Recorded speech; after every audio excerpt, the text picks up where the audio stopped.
Hey Mixers, welcome back to another NFL player props video. I know a lot of people are already giving out props for the Thursday night game, but I'm going to wait and do that video tomorrow because I still want some of these like weird lines to come out. I took a look at the regular lines, the passing yards, rushing yards, receiving yards, receptions even. I'm not in love with any of them. So I want to wait till these weirder lines come out, first quarter stuff, first half stuff. Just maybe like first downs. Underdog used to do that last year with first downs, but I haven't seen it this year yet. So I want to wait for those weirder props to come out, and then I'll do that video tomorrow. But today, I just want to give you some early looks at some of the player props I like for later on in the week, so that you can jump on these if you like them before they start to move up. Some of them already are starting to move up. So yeah, let's jump into the recap first. All right, guys. So here are the player props that we hit in week one. And I'm not going to go through every single one. We'll just talk about some of them.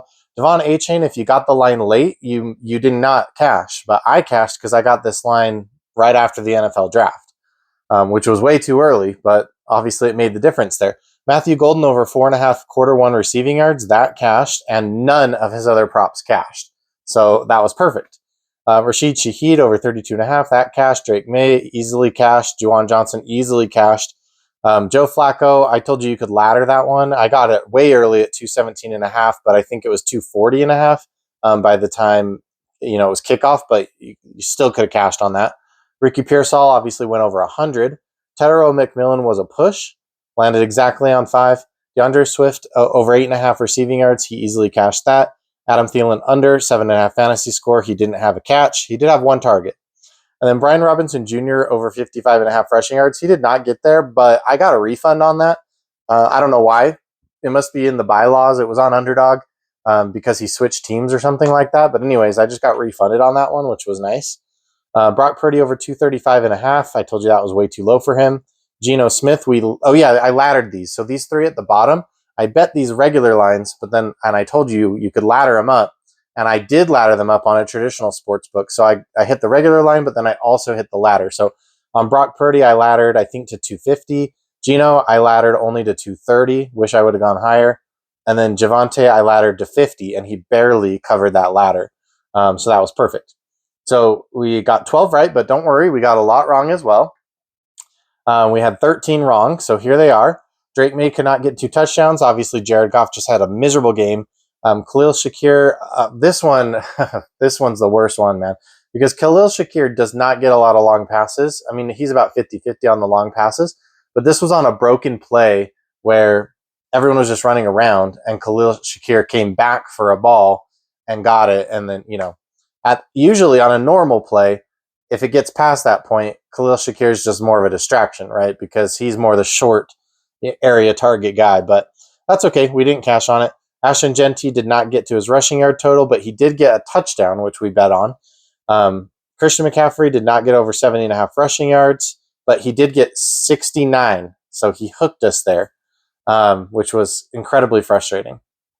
Jonathan Taylor over 80.5 rushing yards. This one was actually the worst one because he had 71, but he got benched because the Colts were up by so much that Jonathan Taylor just got benched. So he obviously easily could have gotten us there. Russell Wilson was a freaking disaster. Ashton Jeanty could not break off a long run. Rachaad White, the Buccaneers were miserable on the ground in general. Not just Rachaad White, but also Bucky Irving, Sean Tucker. They all kind of had worse days than expected. Trey Harris, I already told you I was planning on losing that one because I didn't know that Keenan Allen would be signed to the team when I made that bet. Quentin Johnson looked really good, to be honest. I haven't really been a fan, and he did look good, so I'll give him that. Nico Collins over 5.5 receptions. He only had 3. Evan Ingram did not get there, and then TJ Hawkinson did not get there either. So we ended the day almost flat, basically, 12-13 and 2 pushes, and for 48%. So, but I'll take 48%. I did end up making money on the day, actually a lot of money, but I made about 3 units total on my player props. And then, maybe a little bit more than that, maybe like 5. Because I also bet on some of these leans. Now, my leans, remember, I sometimes bet them, I sometimes don't. So some of these I bet, some of these I didn't. But Chris Boswell and Nick Folk, they did go over their field goal combo. Bijan went under his rush attempts. Cam Ward went under his completions. We're going to be going back to that again in this matchup against the Broncos. So we're going to have to take Daniel Jones under his completions, which is a bit scary because he played so well. But we're going to do it. We're going to ride the trend and see if it can turn into a trend. Derrick Henry did have a 57-yard rush, so he easily got us there.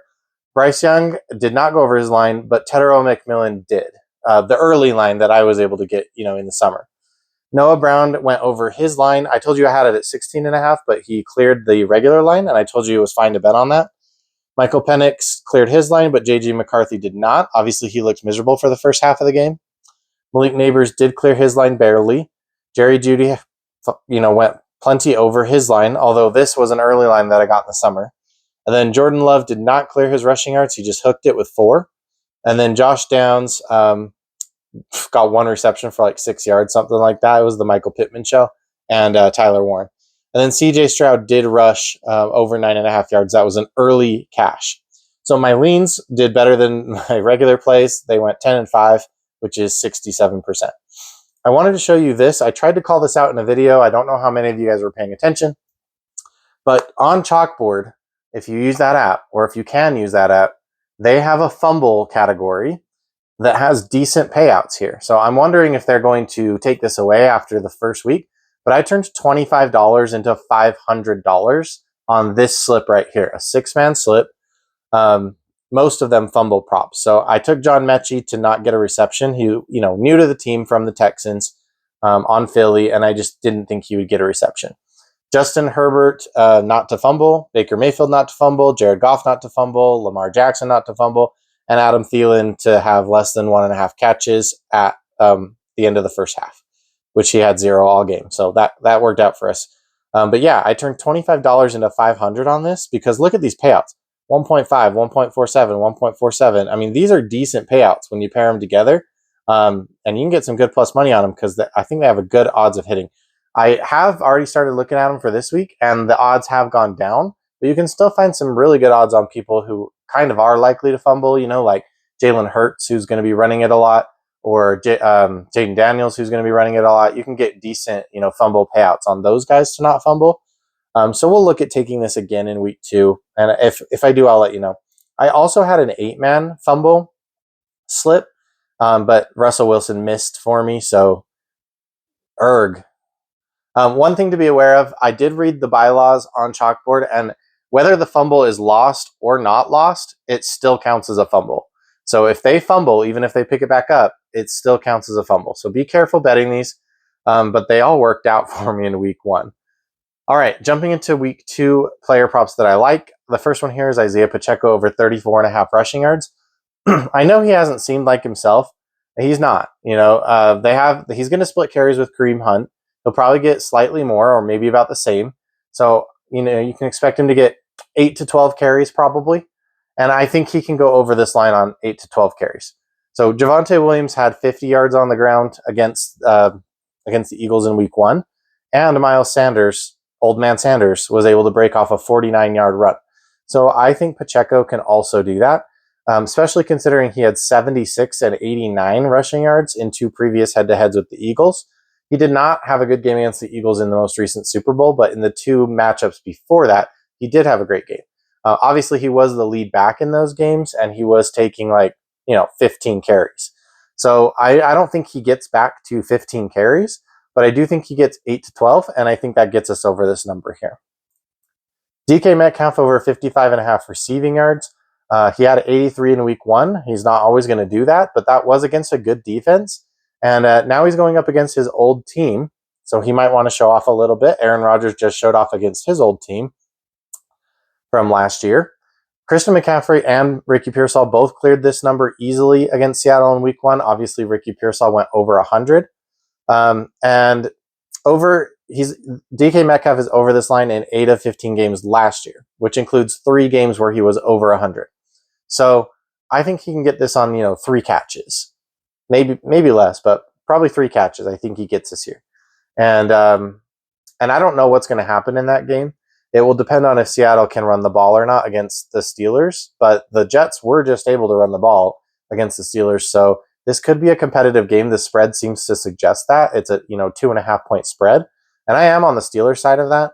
But this could be a competitive game. And if the Steelers do find themselves losing at all, you know Aaron Rodgers is going to be slinging the ball.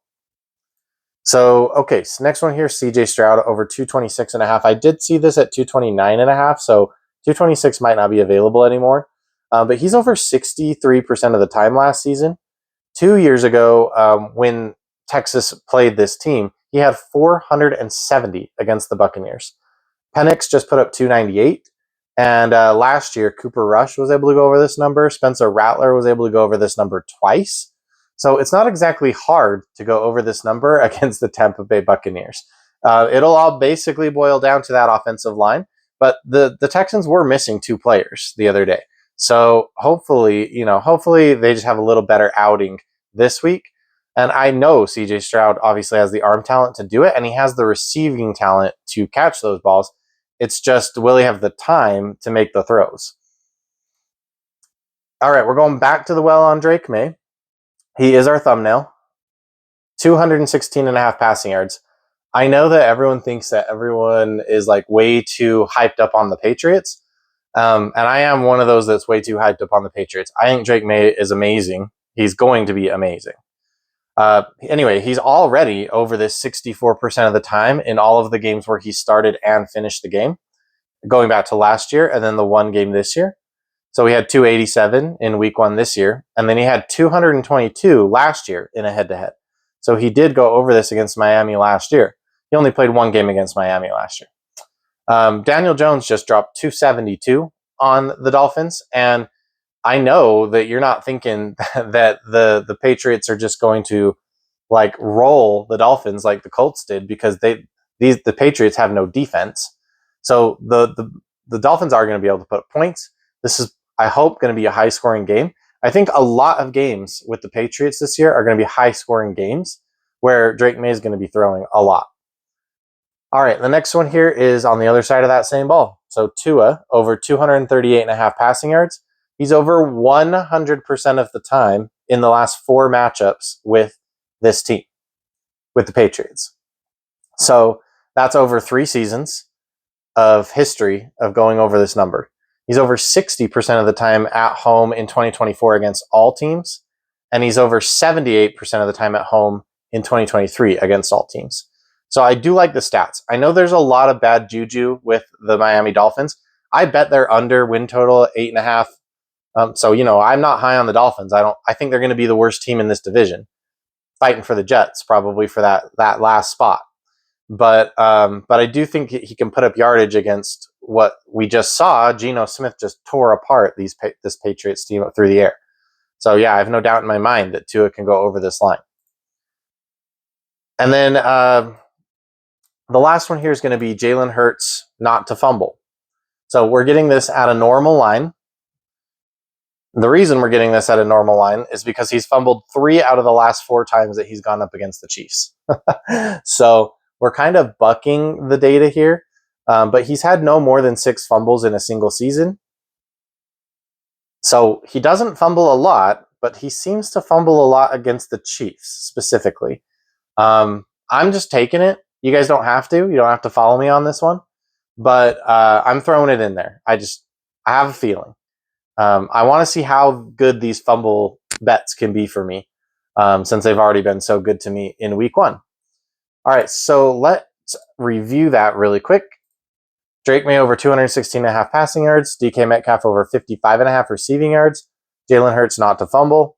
Tua Tagovailoa over 238.5 passing yards. CJ Stroud over 226.5 passing yards. And then Isaiah Pacheco over 34.5 rushing yards. I will have a video tomorrow going over the Commanders game with the Packers, and we'll get in depth and do some props from that game specifically. So that will be tomorrow. And then if you haven't seen my WNBA videos, which is where I've been doing really well actually all summer long, there are 3 games. Let's see, I think I have 3. Well, there's 5 games, but I have 3 games that I gave you picks from. And I think some of them are later in the night. So you could pair those with some tacos if you wanted to. All right, guys, let me know what you think in the comments. Please like and subscribe to the video. And on the Thursday game, we will give out some cash from the winners from Thursday, Sunday, and Monday, because we hit our bets, at least 2 of our best bets on those videos. Thanks, guys.